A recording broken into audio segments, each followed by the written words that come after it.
Hey, Chris. Thanks. I'm doing great. How are you? Yeah. you-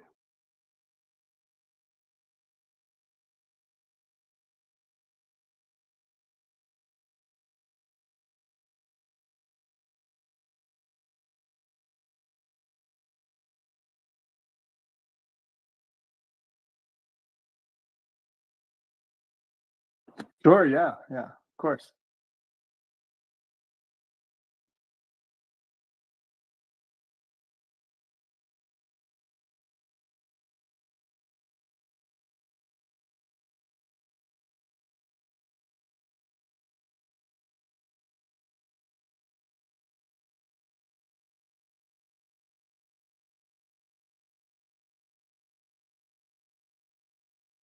Yeah. Even before my university piloted Moodle, and so hired me as a student developer while I was still at university. Yeah. So that was my introduction to Moodle. hmm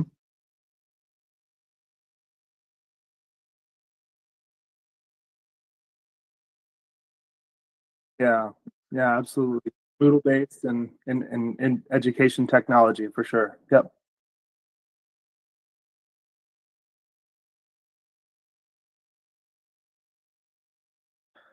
No, not very often, but still one of my interests.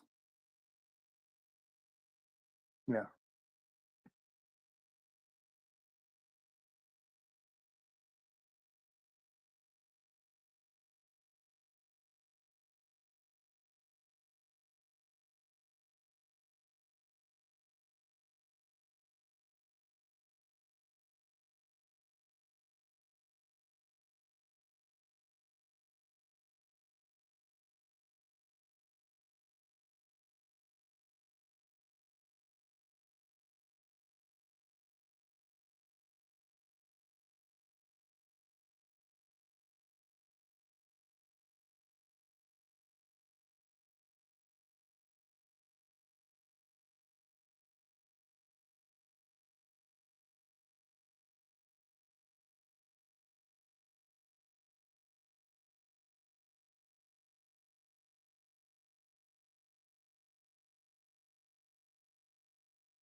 Yeah.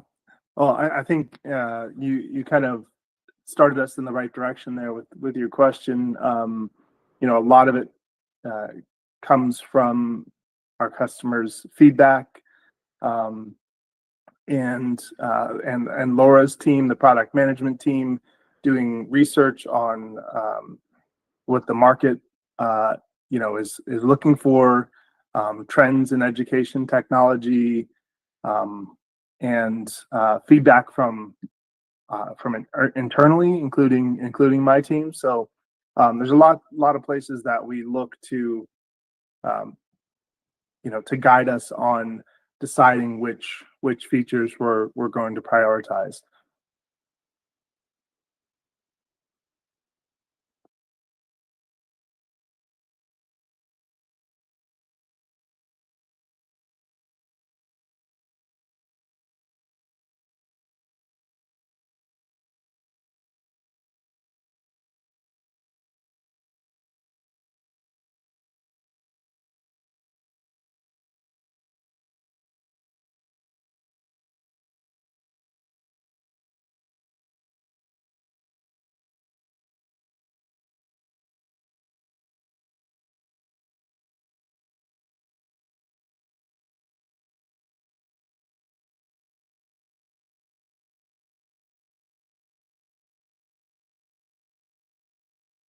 I can hear you fine, Chris.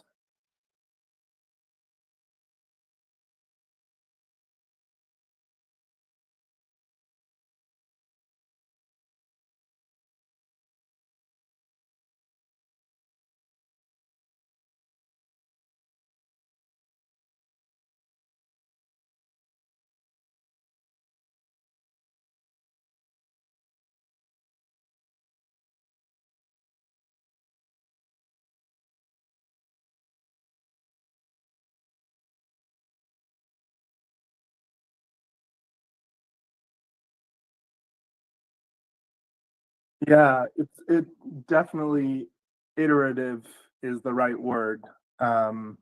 Yeah, I wouldn't say linear because we practice an agile development process, and that kind of focuses on a few things, but one of them is kind of fast feedback loops. And so the idea is kind of get something um, built and in the hands of people so that they can try it out and give feedback and then act on that feedback.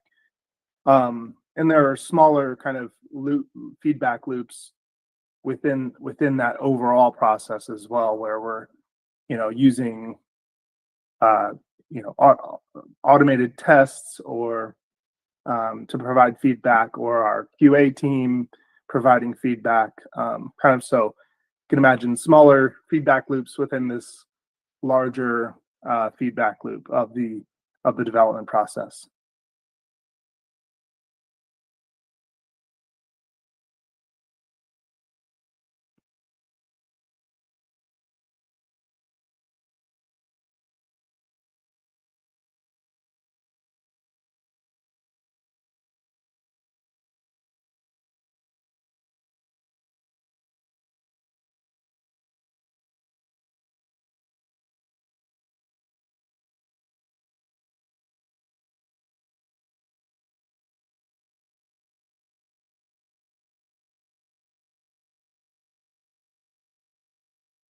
Mhm.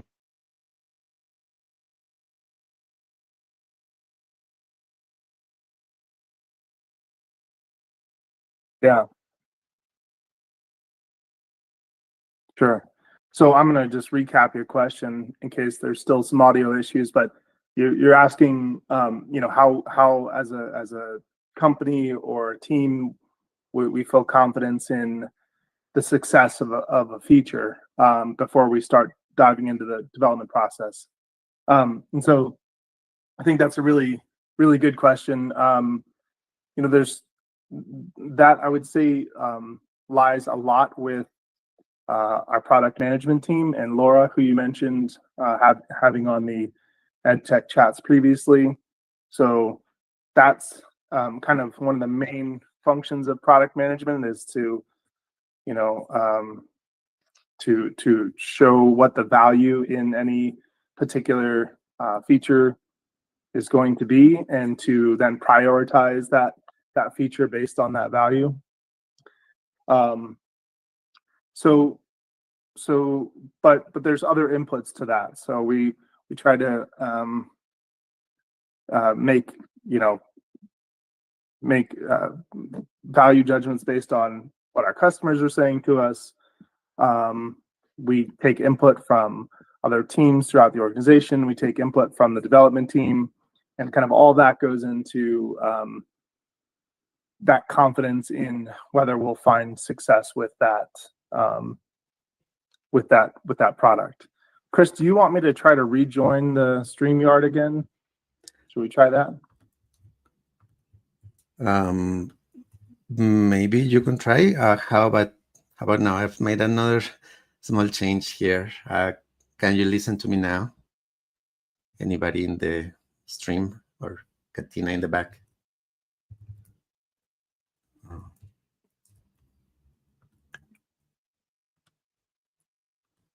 Yeah, lots of.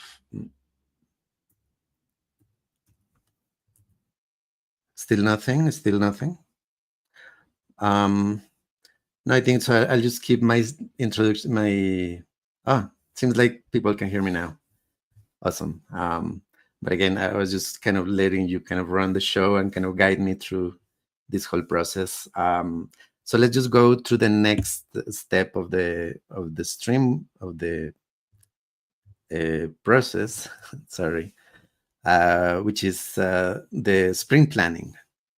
And Sure. again, not all the processes go kind of in the same way, but so walk me through, like, how does the sprint planning goes? I guess you have to balance the team with the priorities, the roadmap that you already have. How does it all take place? Right.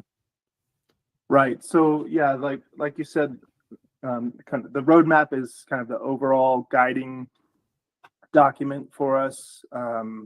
That's what we use to to kind of set the broader priority.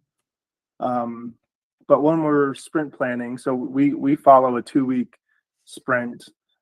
Each sprint has a particular goal associated with it, and everything that goes into the sprint, whether it's a bug fix or a user story for a new feature, or some task associated with some technical debt that we're trying to take on. All of those, we try to fit, try to have that fit to the sprint goal. So those, so we take the roadmap, we decide a sprint goal, and then from there we're looking at which stories and which bugs and other tasks to bring into the sprint. But then as far as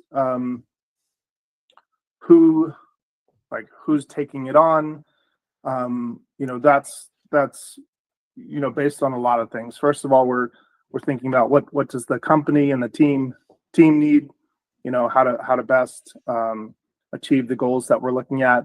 But we also consider things like the team members' strengths, the things that they like to work on and want to work on. We take into consideration new challenges for team members and things that they want to take on and try to expand their abilities and strengths. So kind of a lot goes into deciding which items get in there and then how we assign them. Right. So I think that's really great. And you mentioned something that I only learned about recently, which is the idea of technical debt. And sometimes for trying to do something that works fast now, you compromise kind of future ability to maintain or security. And I think with AI and this idea of vibe coding, I think it's a very important concept, right? Yeah, absolutely.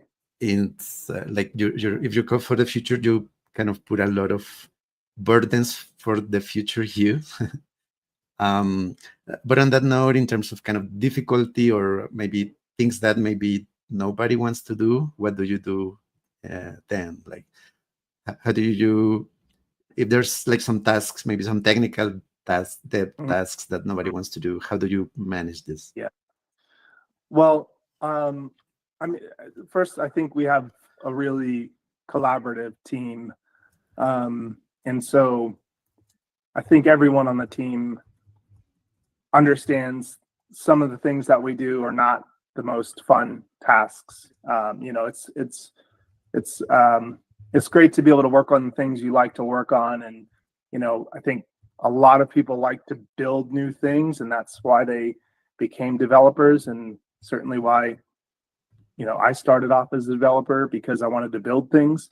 So it's not as fun to sometimes to, try to fix some bug that's really hard to reproduce, or some other task that's not as interesting. But I think being such a collaborative and communicative team, we understand that has to be a shared burden. I don't think I can recall a time where we've had to say, okay, no one's gonna do this one, you have to do it. Always there's somebody who will step up and take their turn on taking on the tasks that aren't as interesting. Okay, nice. Are these, I mean, let's just move to the next one, which is the roadmap update. How beforehand, before the sprint and before the work, are those roles decided? Like, who's going to take care of that, or does it happen kind of as you go along, or? Yeah. So the roadmap, like I mentioned earlier, is kind of the broader guiding document of things that we want to accomplish, generally over a longer period of time for the product. So over the year or over 6 months. And that, that also is done in a feedback loop, right? We with the product management team primarily setting the roadmap priorities with input from my team, with input from our DevOps team, with input from the sales team, kind of decide those big chunks of features or work that we would like to do over the next 6 months to a year. But as we move through the year, those can certainly change, and we adapt and move things around where we need to.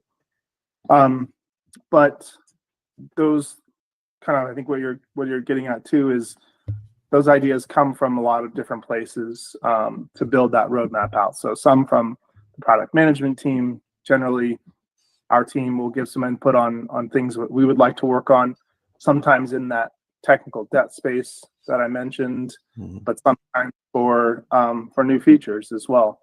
Yeah. And then we work through those throughout the year. Right. I wonder if maybe there's been a time, or how often does it happen that like a very good idea takes priority and kind of change the roadmap? Has anything of that happened? Like, I don't know if you know what I mean. Like, yeah, I think that's a great question. Trying to think of a specific time where we've done that. I want to say with some of the AI functionality that we initially worked on, that was kind of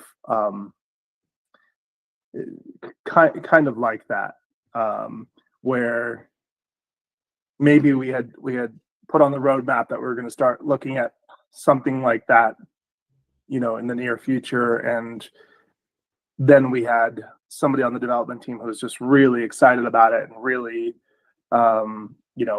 made good progress quickly, and that kind of reprioritized that for us. awesome, interesting. And again, I think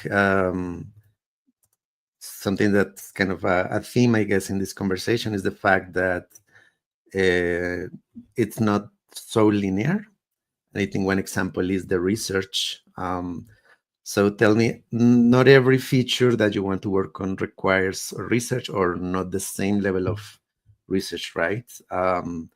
So I'm wondering, like, what would be kind of a more difficult feature that would require more research, and what does the research entail? Like, if I were to build a feature, a plugin or something for Moodle or Open LMS, what would I look into before knowing whether it's feasible or desirable and all that? Yeah, that's a great question. So I think there's probably a few ways to answer that, but one thing that we're looking at is just, first, what are the constraints of Moodle? So Open LMS is a product, has products that are built on top of Moodle, which is open source. And, so we first are kind of looking at what's possible within Moodle to make this happen. And so Moodle is a plugin based system, and there are different plugin types. And so, we're looking to see, can this functionality fit well into one of those plugin types? What makes most sense? We're looking then at the different APIs that are internally provided by Moodle, to see which of those are the right ones to leverage for a particular feature. Some things require external integration. So we were talking about the AI features recently.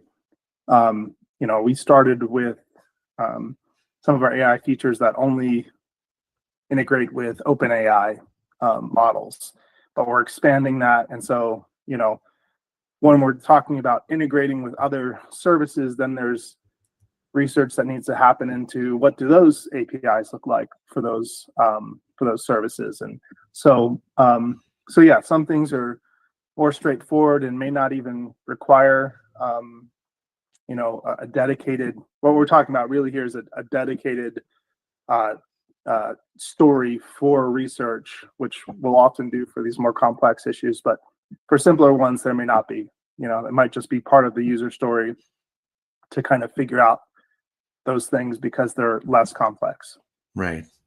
Well, clearly Moodle plays a big role in all this process, in the development of features. I'm curious, like, how do you see your relationship now in Open LMS? Like, what is it like to work with in an open source project or based on an open source project? I would imagine there are more advantages than disadvantages, but there's kind of both sides of the story of the coin. Yeah. I mean, definitely there are advantages and disadvantages, but like you said, I think the advantages outweigh it. One of the things that's kept me working in this space is the open source aspect, and so our relationship and with Moodle and how we interact with Moodle has changed a lot over the years that I've been involved here at Open LMS and with Blackboard and then Moodle Rooms before that. But it's great in the sense that we have a much bigger development team than just you guys do here at Open LMS, right? And then kind of to balance that on the other side, we try to prioritize also giving back to the open source community as well. So, you'll find a lot of our plugins available in the Moodle plugin database or on GitHub. And so, we also make sure that we're giving back to Moodle directly through code contributions as well.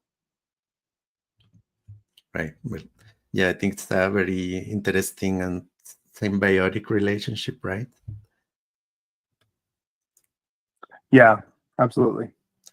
All right. So I guess like after you have clarity of what is available, what is possible, what you can build on top of what is there, and so on, it comes to developing, kind of fleshing out the stories. So I just want to invite you, like, to say that I'm a new developer, or I mean, I should have some basic background of what it takes to develop something and some coding skills. How would I best plan my development? Let's say I know what I want to do, I know what it takes, but there comes the time to estimate like the resources that I need, the time that it would take me, and so on. Like based on the process and then your experience, like what should I keep in mind, or how should I proceed with building kind of the stories? Yeah, that's a good question. So first of all, it kind of goes back again. I'll say probably collaborative too many times in this session, but it's a collaborative process. Definitely, yeah. So we go back to that roadmap idea and those bigger chunks of work, and that's kind of where we start with the estimation process. So we, again, as a combined group with product management and our development team and QA teams, and we look at those and we assign kind of a general estimate based on just kind of roughly how many sprints we think that would take one person to complete. And so that's kind of the first step in estimation. And that gives us an idea, early on when we're first developing the roadmap along with the product management team of, for this 6 months, based on the capacity of the development and the QA team, we can get to here on the roadmap with what we have on there based on these rough estimates. So then we get to this part and we're moving into the planning, and we take those kind of general roadmap features And the product management team, again, in consultation with my team, will start putting those into user stories. And what they're doing when they do that is, breaking those bigger chunks of work down into smaller pieces that we would like to accomplish within a sprint that have definable and deliverable features in them. So we want it to be kind of a self-contained unit of feature that can be delivered and tested, and then all those stories for that particular feature usually get grouped into an epic, and that kind of contains all of those user stories for that particular feature. And then every planning session, we're taking those stories, and we are, again, collaboratively with the entire team, the QA team, the development team, we are estimating the effort for those tickets. And we use a story point system to estimate those. It's based on what we call I believe we call it a pivot story, which is kind of the baseline story, and then everything else is based off of how much more effort any given story would be compared to that pivot story. So a pivot story is 1 point, and something that would take twice as much effort would be a 2-point story, and so on. And we kind of cap that at 5, because we say that's what is likely the amount of effort that could be accomplished in a single sprint by one person. Right. And I'm guessing if it takes many points, it's just better to kind of break it up. Yep. It's more manageable. Exactly. And that happens, in those sessions. We use a planning poker type system where our PM usually will lead us through a feature or through a user story, and say, here's the acceptance criteria that we've laid out. We talk about those acceptance criteria. We ask questions. We get clarification. Sometimes they're refined right in that moment. And then we say, okay, how many story points will this be? And everybody chimes in, says, that's a 2, that's a 3. And then we'll go around the room and say, Chris, you said that was a 3. Why do you think that? And then until we, come to an agreement that, 4 is the right number, except we don't use 4. So, yeah. So we'll do that for each item that we're looking to bring into that next sprint. Right. Excellent. So yeah, I think well, for me, like the exciting part is kind of that you have all the list of what you want to do to accomplish during the spring. Everyone kind of has this understanding of what they have to do, what they have to get into, and then just go straight into the sprint, which in our case takes 2 weeks. Where we were talking in the back, you mentioned that we follow the agile methodology loosely. And I think one of the things is the fact that the QA is kind of working alongside the development throughout the sprint. But I want you to kind of set the stage of what happens during the sprint, how does it work, what are you particularly focused on during this process as the team members are coding? Yeah. So I guess because you have QA on there so prominently, I want to say that one of the things that is critical for our success is that our QA team, we talked about our process not being linear, but more of a feedback loop, and the QA team is an integral part of that, and not just at the end. It's not everything happens, and then QA gets it, and it works or doesn't work. QA is involved from the very beginning in helping define those acceptance criteria and clarifying those acceptance criteria. So that's a really critical part of our development process. So yeah, so the sprint starts. The team has been, have assigned themselves or been assigned the different user stories or bugs there. We follow an agile, or loosely follow an agile development process called Scrum, and within Scrum there are set ceremonies or meetings that we hold throughout the sprint. One of the most important ones is a daily stand-up, and that's a short meeting where the development team and the QA team all meet and essentially, are communicating the things that they're working on, the thing that they worked on yesterday, and whether or not they have any blockers. And really, the main point of that meeting is to get those blockers out in the open and to connect people who have blockers with the people who can unblock them, right? And so that's the main goal of that meeting. We try to keep them otherwise short, so we're not wasting folks' time, but we want to find out, hey, what is going to help make you successful today, and make that happen. So that's kind of the day to day. Then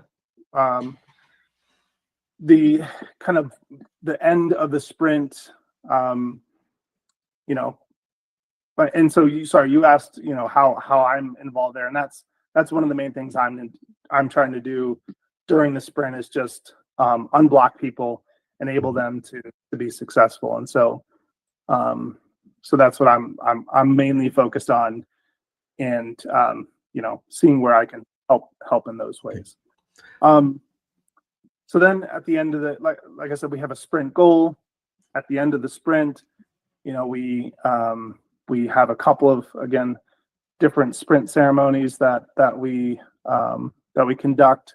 One is called a sprint retrospective, and that is kind of an internal meeting with developers and the QA team where they're reflecting on how they did towards that sprint goal, how the sprint went, and looking to see what went well, what didn't go so well, what could we do better next time, kind of highlighting the team members who did really well that sprint.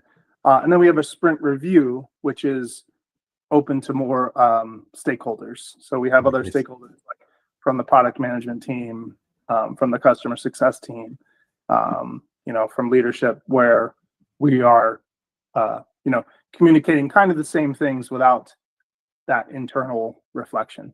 Well, I'm curious about that part, and not just by the end, but probably throughout the process. How is your relationship with the rest of the company, the core leadership team? How involved are they, I guess, in the roadmap, in the sprints, in the reviews? What would you say? What kind of relationship do you have with the rest of the company? I think really good. A really good relationship with the rest of the company. Our team, kind of impacts every other part of the company, really. If there's a bug, then our customer success team is going to hear about it and be impacted by that. And when sales is doing competitive analysis, they're looking at some feature that we can deliver for them, that aligns with that competitive advantage. Our DevOps team, the work we do, again, can directly impact that team. So I think we have good collaboration with all of these teams, and their involvement in kind of where they overlap with us throughout the sprint process can be different. So our PM team is often there for the sprint reviews, because that's where we're talking about what we accomplished in the sprint, and sometimes there are feature demos, things like that.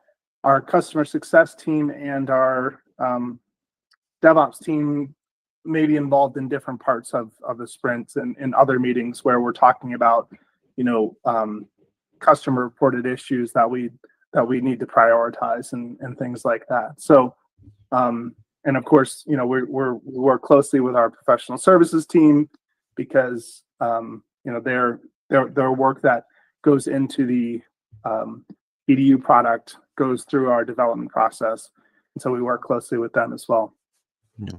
All right. So yeah, like they're like 2 weeks really hard work, and by the end you kind of do this, the retrospective, the review.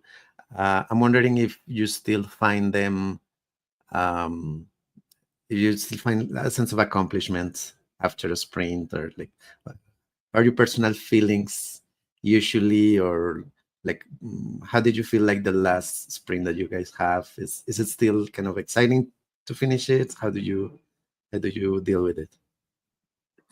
Yeah, I think that can be like a double-edged sword. I think there's more excitement probably when we're finishing a sprint that's wrapping up a release, but that feedback loop nature that I was kind of talking about, I think we do spend some time, especially in the retrospective and in the reviews, to celebrate and to congratulate who we thought really stood out in that sprint. But then it's time to get on to the next one, and so we take that time to celebrate, and then we get to work on the next sprinkle. Right. Yeah. How long does it take between sprints usually? Like, when does the next one start after one? Exactly. Yeah. As soon as one ends, one starts. So they're back to back, and that's why I said it's kind of a double-edged sword, because right. one ends and then we're starting the next one. And so those meetings are happening, like the retrospective and the review are happening after that previous sprint has ended, but we're already started into the next sprint. And so, that's kind of, there's kind of some overlap. I see. The words kind of split apart, but you still find the time to kind of look back, provide some learning, try to kind of close the loop, so you guys are able to implement feedback quickly, or kind of stop making the same kind of mistake, right? Absolutely, and that's where the retrospective comes in. We, specifically out of that retrospective, and again, that's an internal developer and QA meeting. That's not a meeting I go to. That's a meeting, and that's not a meeting that our PM team goes to. That's really for the development team to say, hey, how did we do? What did we do well? What do we want to work on? And those things that we say that the team says they want to work on, we capture one or two of them that the team agrees on and says, yes, let's see what we can do about these things. Here's something we've said didn't go well a couple of sprints in a row. Maybe that's something we need to address, and we'll kind of, set aside some time in an upcoming sprint to try to address those. Right. Excellent. Which I think brings us to the end of or the kind of the final step, or the step where the final user, the clients, are kind of back to it, and it's like the release. What does it need to happen before all of the work that you put in, all the new stories, everything gets done? How does it finally end up in the hands of users? Yeah, good good question. So we've mostly been talking about our EDU product in this conversation. We have our work product as well. Generally, all of the same things that we've talked about apply here, and same for the release, with some minor differences. But we have a couple of different types of releases. We do a major release, and that's generally in the past we've done those every 6 months. They align with core Moodle's major versions. So our most recent EDU major release was 4.4 this past winter. We have 4.5 coming up here in July. Yeah. Excuse me. So we have major releases. Those, again, that's the time for those. We have what we call maintenance packs that happen roughly every 2 months, and those align with generally with Moodle's minor versions. And we have hot fixes that we do up to twice a week. So not every week, not 2 times every week, but we can do them up to 2 times every week. And so once once we've done all the development process, we've done those multiple smaller feedback loops into the bigger feedback loops. We say, okay, here's where we're cutting off the release. We will, in the case of a major release, we will cut a couple of release candidates, leading up to our sandbox release, which happens about a month before the major release. That gets tagged and shared with our DevOps team, and on release day, our DevOps team rolls that out to our servers as part of the release process. And so generally, that's how that works for the major and the minor, and the maintenance packs, as well as our hot fixes. Awesome, excellent. So I think I have a pretty cool picture here. We're still live. If anybody has any questions, any thoughts about how this all takes place, feels like magic, but it really, it's not in the sense that it is code, right? But it is magic in the team, in the collaboration, I would say. Yeah, absolutely. Absolutely. So do you still provide any code, or are you still kind of on a manager position? I mostly don't, but I still, every once in a while, I'll make a merge request just to, make sure that I'm, staying in tune with what the team is doing day to day, and yeah, and I really enjoy it, but yeah, not very often. And when we do that, we assign extra code reviewers to make sure that I haven't done anything wrong. Right. Yeah. No, because I think it tends to happen a lot in the software engineering industry that a very good developer is kind of promoted out of their level of expertise. So I'm just curious about how do you compare, like, being a developer and now being a manager of developers? Do you miss anything from the past? How do you feel yourself, like, in the role you're? Yeah. Well, first I'll say I love what I'm doing now. Love enabling developers and helping them progress, helping the team progress.